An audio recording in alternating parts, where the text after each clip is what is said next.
Kita kembali lagi di Kompas Bisnis bersama saya Mario Sarong. Saudara, January Effect kerap ditunggu investor karena dianggap berdampak signifikan terhadap pergerakan saham.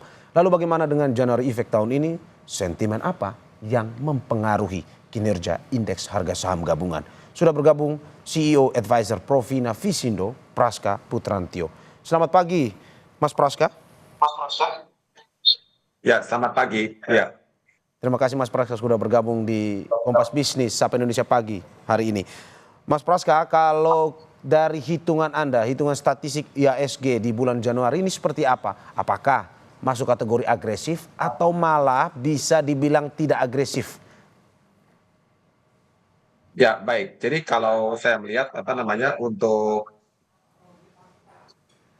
dari sisi January Effect, kita melihat memang merupakan momentum dari kelanjutan dari window dressing ya. Untuk dari di mana window dressing ini kan biasanya merupakan optimisme pasar ya di akhir tahun, dan di Januari ini biasanya pasar merespon dengan ada kelanjutan kenaikan seperti itu. Namun ada praktiknya memang di sini biasanya January Effect itu terjadi dalam 5 tahun terakhir ya. Ini tidak full ya selama 1 bulan, hanya terjadi di awal minggu, jadi sekitar seminggu pertama maupun minggu kedua, sehingga cara on average ya dalam 10 tahun terakhir itu probabilitas kenaikan untuk January Effect sendiri itu hanya sekitar 40%, dengan rata-rata hanya sekitar 0,17%. Artinya secara tren kita melihat sebenarnya momentum January Effect ini cenderung lebih flat ya di dalam 5 tahun terakhir ini, kira-kira seperti itu. Oke, kalau Anda bilang dalam 5 tahun terakhir, 10 tahun terakhir, lalu bagaimana dengan January Effect tahun ini? Ya, baik. Jadi kalau untuk perkiraan ya, January Effect ya di tahun ini memang sentimen yang mempengaruhi diperkirakan berasal dari kebijakan dari luar negeri ya, terutama dari setelah kemenangan dari Donald Trump. Ini kan sangat diantisipasi sekali adalah perang tarif tersebut ya. Jadi kebijakan tarif, kemudian juga pemangkasan BI 7 rate yang juga dilakukan oleh Bank Sentral cukup mengejutkan ya dari Bank Indonesia, karena untuk menopang pertumbuhan ekonomi, sekaligus juga kita di sini menunggu sebelumnya itu adalah bagaimana rilis data suku bunga Bank Sentral Amerika Serikat yang dipertahankan akhirnya stabil juga di 4,75% seperti itu. Oke, ini kita lebih mendalam terkait dengan apa sebenarnya sentimen yang paling mempengaruhi January Effect di tahun ini. Selain tadi mungkin Anda sudah sebutkan terkait dengan pelantikan Donald Trump. Ya, baik. Kalau untuk yang memang kita melihat yang paling mempengaruhi ya di January Effect ini tadi ya, di samping dari kebijakan dari luar negeri ya, namun juga kita memperhatikan juga bagaimana perkembangan ekonomi di Tiongkok. Tambah lagi juga di sini kalau kita lihat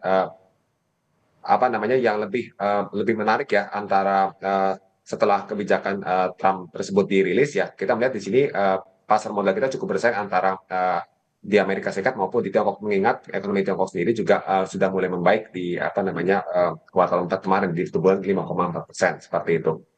Oke, berarti Anda melihat kebijakan-kebijakan Presiden Trump kemarin, kebijakan begitu banyak yang sudah disetujui itu mempengaruhi juga January Effect kita ini ya? Ya, baik. Jadi untuk pergerakan dari kondisi-kondisi yang terjadi di luar negeri kemarin, memang kita lihat cukup mempengaruhi, sehingga pergerakan Januari kinerja IHSG sepanjang Januari ini sangat fluktuasi sekali, dan dana investasi asing juga kita melihat di sini masih mencatatkan net sell ya sepanjang kumulatif hingga tanggal 30 mencapai 4 triliun. Jadi memang saham-saham di sektor hanya 3 sektor saham yang mengalami penguatan, diantaranya sektor teknologi, energi, dan keuangan yang memang penguatannya rata-rata lebih dari 5% seperti itu, terutama di teknologi dan energi. Oke, Mas Praska, ini kita berbicara detail terkait dengan pelantikan Trump. Ini ada dana asing yang mulai masuk ke pasar modal usai pelantikan Trump. Padahal sebelumnya ada tren arus dana asing ini keluar dari pasar domestik. Bagaimana dampak sentimen Trump bagi pasar modal dan January Effect ini? Ya, baik. Jadi sebenarnya secara dana asing akumulatifnya ya, itu mencatatkan net sell ya, net sell sekitar 4 triliun ya sepanjang awal Januari hingga tanggal seperti itu. Memang terjadi dana asing yang masuk, namun hanya sekitar, kalau dari pengamatan saya di minggu ketiga ya, sekitar tanggal 15 sampai tanggal 17 itu hanya sekitar 3 hari, hanya sekitar 1 triliun. Namun setelah itu terjadi net sell lagi yang cukup masif, sehingga membuat investor asing cukup banyak meninggalkan pasar saham kita, sehingga memang kalau kita lihat makanya kinerja IHSG sepanjang Januari hingga tanggal 30 kemarin cukup flat ya di minus 0,09. Itu yang sekaligus mempertegas bahwa tren Januari efek ini menurut saya hanya sekedar mitos ya untuk full 1 bulan. Tapi kalau di awal minggu itu memang cenderung optimis, kira-kira seperti itu. Oke, berarti Anda mau bilang bahwa sebenarnya apakah January effect ini bisa menjadi acuan bagi para investor di Indonesia sebenarnya? Ya, baik. Jadi kalau menurut saya sebenarnya tidak bisa sebagai acuan ya. Memang kalau untuk awal minggu, maksud saya di minggu pertama dan minggu kedua itu masih bisa dikatakan berpengaruh efek Januari efek ini, optimisme menyambut tahun baru seperti itu di pembukaan awal tahun bursa efek. Namun untuk sampai ke akhir bulan Januari menurut saya tergantung dari isu-isu yang beredar, khususnya kalau di tahun ini pelantikan Presiden terpilih Donald Trump ya kan mengenai kebijakan tarif, apalagi sudah dirilis kemarin penetapan tarif terhadap Meksiko dan Kanada sebesar 20% dan Tiongkok sebesar 10%. Ditambah lagi juga rilis data ekonomi terbaru, terutama dari keputusan BI 7 Days yang akan dipangkas, serta The Fed yang masih tetap stabil di 4,5% seperti itu untuk suku bunganya, mengingat inflasi mereka mulai meningkat. Jadi itulah yang membuat investor cenderung wait and see terhadap kebijakan Trump yang bisa berpotensi terus menaikkan kembali inflasi ke depan, kira-kira seperti itu. Oke, kalau berbicara soal spesifik tadi Anda bilang tidak bisa terlalu menjadi acuan. Kalau saham apa sebenarnya yang terpengaruh di January effect ini sepertinya seperti apa, Mas?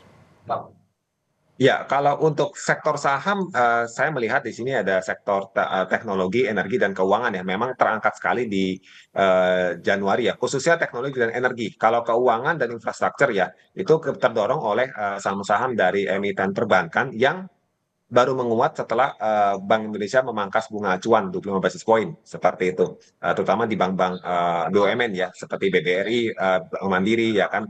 Nah, sementara untuk sektor teknologi dan energi ini terangkat oleh saham-saham seperti Petrosi ya kan, GoTo, kemudian ada apa namanya MTEK ya, Elang Mahkota. Nah, itu yang menguat cukup signifikan sehingga membuat 3 sektor inilah yang mampu menguat cukup signifikan di sepanjang Januari 2025 ini hingga tanggal 30 kemarin.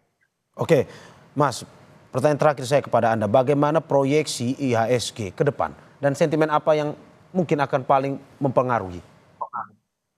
Ya, baik. Jadi untuk proyeksi ke depan memang IHSG cenderung masih akan volatile sekali ya. Di apa namanya kisarannya masih di level 7.000 sebagai level support yang paling kuat, sementara resistennya yang paling kuat saat ini yang masih akan dituju adalah di level di 7.400 seperti itu. Dan memang sentimen yang memang masih menjadi apa namanya tumpuan investor adalah yaitu rilis data earning season ya. Dari data publikasi laporan keuangan, khususnya emiten di kuartal 4 kemarin, di mana beberapa emiten sudah merilis ya, kayak kemarin BCA sudah merilis ya kan. Nah ini tinggal nanti menunggu data-data rilis emiten big caps lainnya. Di samping itu juga investor akan menantikan bagaimana rilis data inflasi Amerika Serikat di awal tahun ini setelah kebijakan Trump. Kedua, menunggu data GDP kita di tutup tahun kemarin. Yang ketiga adalah momentum dividen tunai, di mana ini cukup dividen, di mana sentimen ini cukup berpengaruh sekali di sepanjang kuartal 1 tahun ini, kira-kira seperti itu. Oke, terima kasih CEO Advisor Provina Visindo Praska Putrantil atas apa yang disampaikan, semoga memberikan masukan juga kepada para investor di Indonesia. Semoga sehat selalu. Baik, Oke. baik, terima kasih. Ya.